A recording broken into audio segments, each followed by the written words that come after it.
오늘 우리 성경 말씀 요한복음 우리 마지막 장 21장입니다. 21장 6절부터 우리 14절 있는 말씀 함께 보십시다. 요한복음 21장 우리 6절부터 우리 14절입니다.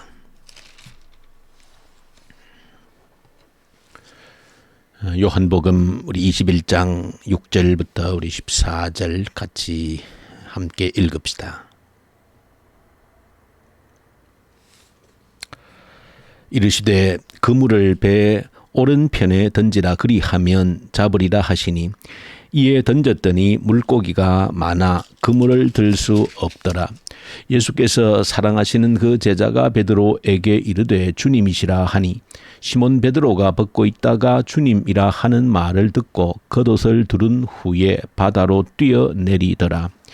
다른 제자들은 육지에서 거리가 불과 한 50칸쯤 되므로 작은 배를 타고 물고기 든 그물을 끌고 와서 육지에 올라보니 숯불이 있는데 그 위에 생선이 놓였고 떡도 있더라.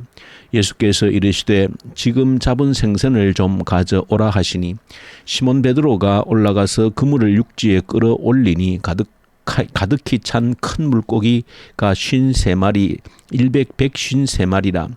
이같이 많으나 그물이 찢어지지 아니하였더라. 예수께서 이르시되 와서 조반을 먹으라 하시니 제자들이 주님이신 줄 아는 고로 당신이 누구냐 감히 묻는 자가 없더라. 예수께서 가셔서 떡을 가져다가 그들에게 주시고 생선도 그와 같이 하시니라. 이것은 예수께서 죽은 자 가운데서 살아나신 후에 세 번째로 제자들에게 나타나신 것이라. 아멘. 오늘 본문 말씀은 요한복음 우리 마지막 장이면서도 또 특별히 신약 성경이 기록되어져 있는 어떤 순서적인 측면에서도 의미가 있습니다. 복음서의 마지막이 끝나고 교회의 역사로 기록되어진 사도행전이 시작되어집니다. 그러므로 요한복음 21장은 이 복음과 교회 역사가 연결되어지는 가교 역할을 하고 있는 그런 측면도 오늘 본문 속의 내용들이 가지고 있습니다. 그리고 또 오늘 본문의 이 장면들은 예수님께서 이 땅에 계실 때에 제자들과 있었던 그 마지막 장면을 또 우리에게 보여주고 있습니다. 본문 속에서도 부활하신 예수님께서 세 번째 제자들에게 나타나셨던 그런 장면이다 하는 것을 우리에게 보여줍니다. 그런데 복음서에 기록되어져 있는 예수님과 제자들의 그런 만남, 그런 것들을 쭉 추적해서 보면 오늘 지금 예수님께서 이 갈릴리 호숫가에서 제자들과 이 마지막 만남은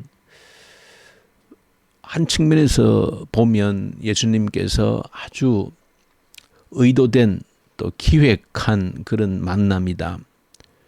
그런 것을 우리가 엿볼 수 있는 그런 장면들이 오늘 본문 속에 나타나 있습니다. 왜냐하면 오늘 지금 갈릴리 호숫가에서 예수님과 부활하신 이제 예수님과 이 제자들의 이 마지막 이 만남의 모든 과정들, 모습들은 약 3년 전에 제자들과 만났던 이 갈릴리 호숫가에서 만났던 그 모습을 거의 그대로 재현을 하고 있기 때문에 그렇습니다. 그래서 예수님께서는 3년 전에 만났던 그 광경을 그때의 생각을 한번 일깨우면서 다시 한 번 더 이 갈릴리에서 제자들과의 만남을 지금 가지고 있다라고 하는 그런 사실입니다.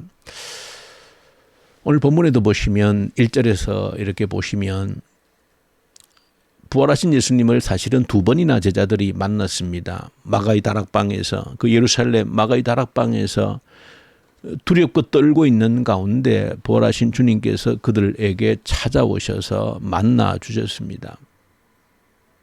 그럼에도 불구하고 제자들은 다시 갈릴리 고향으로 돌아와서 오늘 1절 2절에 보시면 베드로가 다시 나는 고기를 잡으러 가겠다 하고 떠나는 것입니다. 그러자 그 함께 있던 다른 제자들도 함께 우리도 함께 가자 하고 고기를 잡으러 간 것입니다. 물론 대표적으로 베드로 형제 베드로와 안드레 그리고 세베대의 아들들이라고 하는 야고보와 요한이 대표적입니다. 고기를 잡으러 가겠다 하고 갈릴리 바다로 다시 간 것입니다.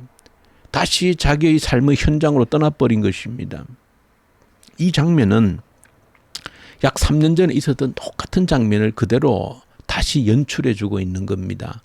왜냐하면 복음서에 기록되어져 있는 내용들은 여러분들이 계속해서 사복음서 마태, 마가, 누가, 요한 이 복음서들을 여러분들이 매년 지금 이렇게 반복해서 우리가 1년에 한 번 정도는 묵상을 하고 있는데 예수님의 그런 삶의 행적들 3년간에 주로 기록되어져 있는 행적들이 마태, 마가, 누가, 요한 복음에 기록이 되어져 있는데 때로는 비슷한 기록들이 때로는 좀 차이 나는 기록들이 기록이 되어져 있는데 그러나 이렇게 기록되어 준 데에는 하나님의 특별한 또 의미가 있고 저와 여러분들이 또 평생을 깊이 묵상해도 또 다 깨달아 알 수 없는 그런 깊이들이 있습니다. 그런 가운데 이 복음서에 기록되어져 있는 예수님과 제자들의 그런 관계를 유심히 관찰해 보면 우리가 보이지 않았던 그런 내용들이 보이는 또 반복해서 읽고 또 묵상하고 묵상함으로써 보여지는 그런 내용들이 있습니다.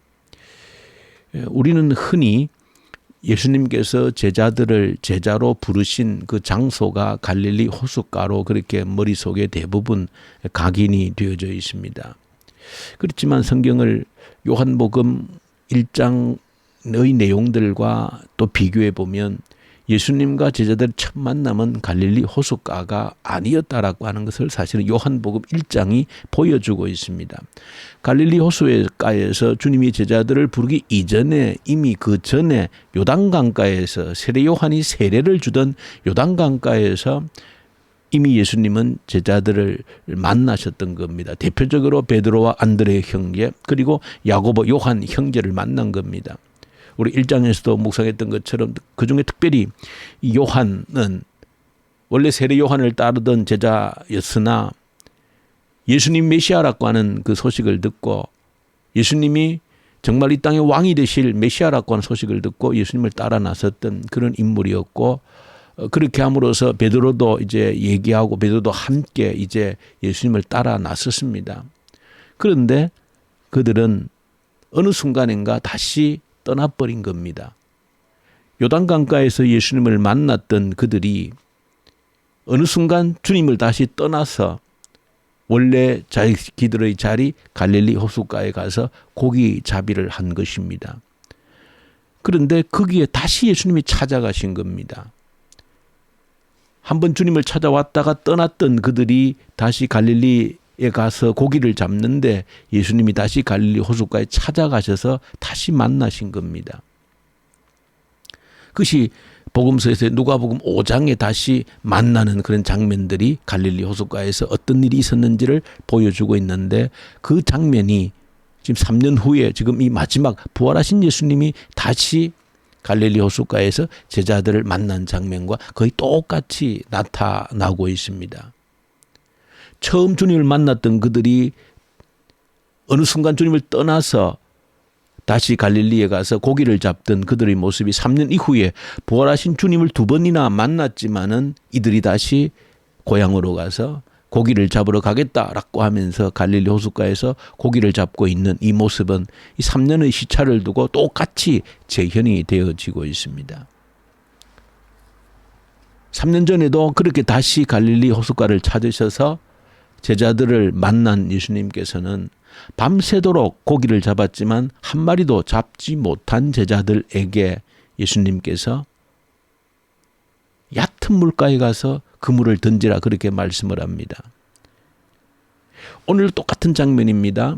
3년 이후에 지금 이 장면에서도 제자들이 고기를 잡으러 갔다가 밤새도록 한 마리도 잡지를 못했습니다. 그런데 예수님께서 이번에는 얕은 물이 아니라 오른편에 그물을 던지라 그렇게 말씀하셨습니다. 3년 전에는 얕은 물에 던져라. 두 번째는 깊은 물에 가서 던지라고 그랬죠. 깊은 물에. 본래 갈릴리 호숫가는 밤에는 고기들이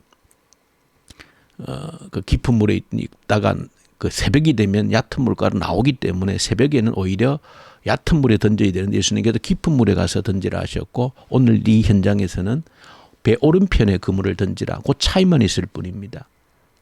똑같이 그들은 밤새도록 고기 한 마리 잡지를 못했고 예수님께서 3년 전에는 깊은 물에 가서 오늘은 배 오른편에 그물을 던져라. 똑같은 장면을 그대로 연출하고 있습니다. 그런데 3년 전에도 주님 말씀을 따라서 그물을 던졌더니 고기가 가득 잡혔다라고 기록을 합니다. 오늘 본문에서도 그 배 오른편에 예수님 말씀을 따라서 그 그물을 던졌을 때 가득 잡혀서 실제로 오늘 본문에서는 그 고기, 큰 고기의 숫자가 153마리다. 그렇게 그 숫자까지 정확하게 기록을 해주고 있습니다. 그런데 물론 그 153마리 뭐 숫자가 어떤 또 의미가 있을 수도 있지만 그 핵심은 이 두 사건, 3년 전의 그 사건과 지금 다시 한번 그 사건이 똑같이 연출되어지는 그 속에서 아주 대조를 이루고 있는 것은 3년 전에는 고기를 가득 잡았는데 성경이 분명히 누가복음 5장에 기록하기를 그물이 찢어졌다고 그랬습니다. 고기가 많이 잡혔는데 이제 끌어올리면서 너무 많이 잡아 그물이 찢어졌다는 겁니다. 근데 오늘 본문에 보시면 역시 똑같이 엄청난 고기를 잡았는데 큰 고기만 153마리를 잡았는데 그 핵심은 고기가 몇 마리냐에 있는 것이 아니라 본문의 핵심은 그물이 찢어지지 아니했다는 것입니다. 그것이 3년 전과 지금 3년 이후에 이 사건, 똑같은 사건이 재현되면서 차이점이라고 하는 것은 그 당시에는 가득 잡았는데 그물이 찢어졌다는 것이고 오늘은 가득 잡았으나 그물이 찢어지지 아니했다는 것에 그 초점이 있는 겁니다.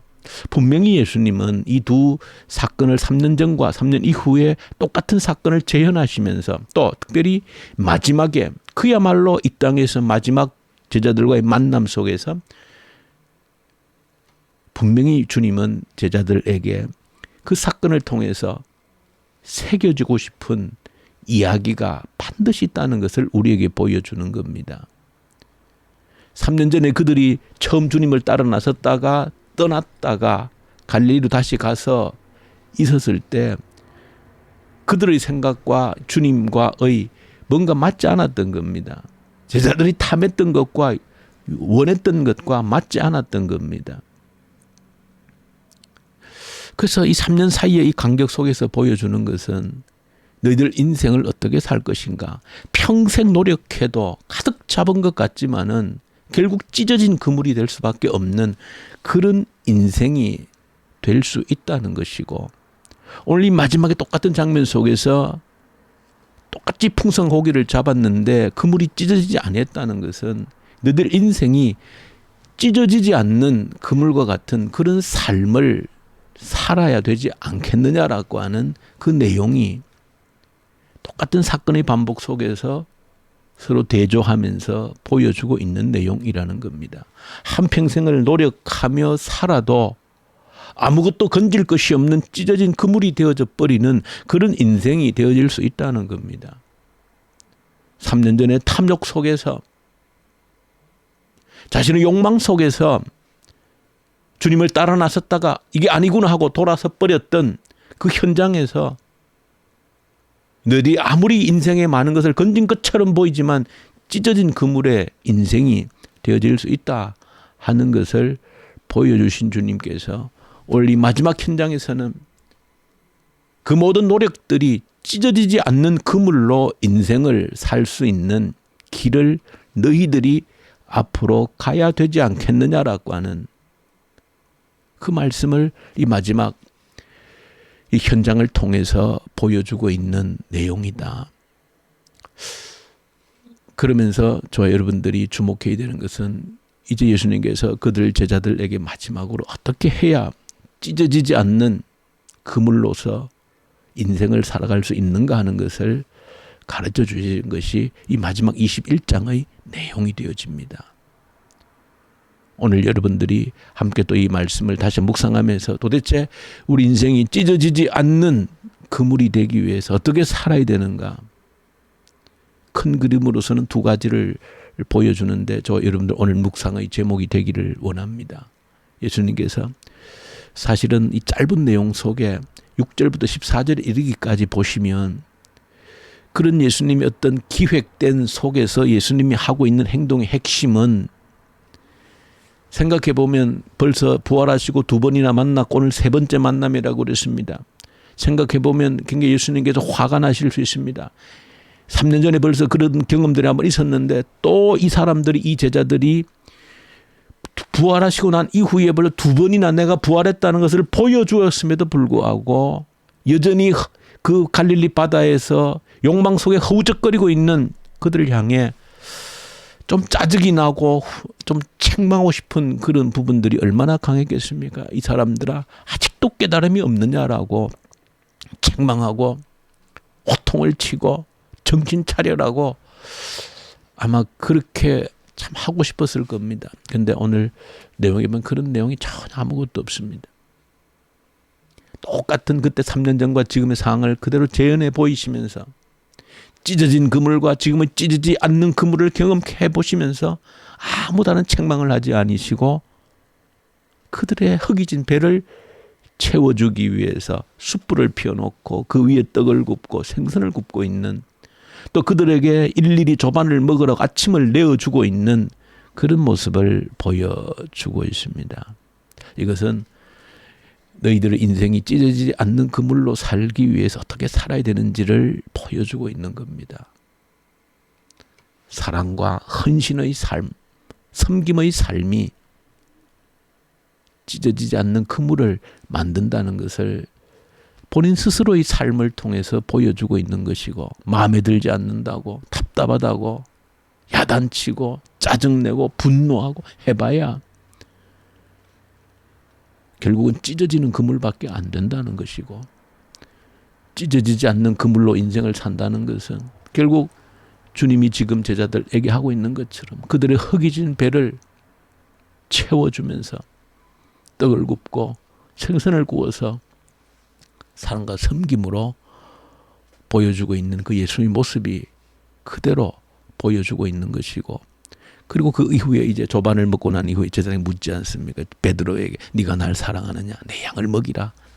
참 놀라운 우리의 감동적인 장면이 나오지 않습니까? 똑같은 것입니다. 어떻게 맡겨진 양떼를 먹일 것인가라고 하는 것을 예수님이 그대로 보여주신 겁니다. 책망과 분노가 아니라 사랑과 섬김으로 내 양을 먹일 수 있다는 것을 예수님께서 삶으로 친히 보여주신 것입니다.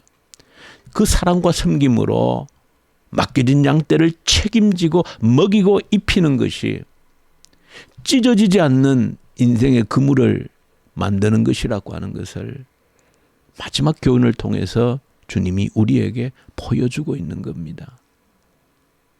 그것을 버리면 인생을 한평생 허우적거려도 그물을 거두고 들이면 찢어져 버리는, 아무것도 건질 것이 없는 그런 인생이 될 수 있음을 기억하라고 하는 것이 이 마지막 장의 교훈이다.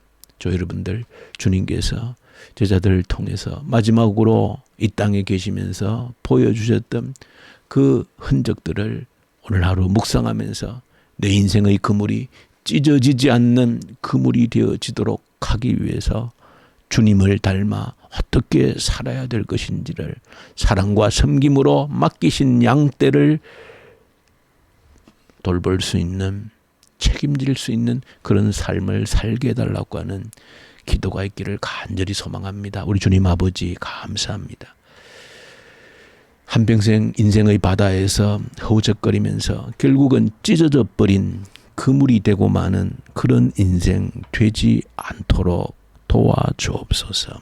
예수님 이름으로 기도 올려드립니다. 아멘. 하늘에 계신 우리 아버지, 아버지의 이름을 거룩하게 하시며 아버지의 나라가 오게 하시며 아버지의 뜻이 하늘에서와 같이 땅에서도 이루어지게 하소서. 오늘 우리에게 일용할 양식을 주시고 우리가 우리에게 잘못한 사람을 용서하여 준 것 같이 우리 죄를 용서하여 주시고 우리를 시험에 빠지지 않게 하시고 악에서 구하소서. 나라와 권능과 영광이 영원히 아버지의 것입니다. 아멘. 우리가 주신 말씀을 가지고 간절히 기도하십시다. 내 인생에 한평생 허우적거리다가 찢어진 그물이 되지 않게 해주십시오. 찢어지지 않는 건져 올릴 수 있는 인생을 살게 해주십시오. 사랑과 헌신으로 내게 맡겨준 양떼를 책임지는 삶을 살게 해주십시오. 그래서 간절히 우리 주님께 기도 올려드리십시다. 이 나라를 올려드리십시다. 북한 땅을 주님께 간절히 올려드리십시다. 그리스도의 복음의 계절이 속히 오게 하십시오. 악한 정권이 소멸되게 하십시오. 이 코로나로 인하여서 우리의 믿음이 더욱더 견고해지게 하시고 다가오는 미래를 준비하는 징검다리가 되게 하시옵소서. 간절히 우리 기도 올려드리십시다. 특별히 오늘 목요일은 하프 기도를 위해서 올려드리십시다.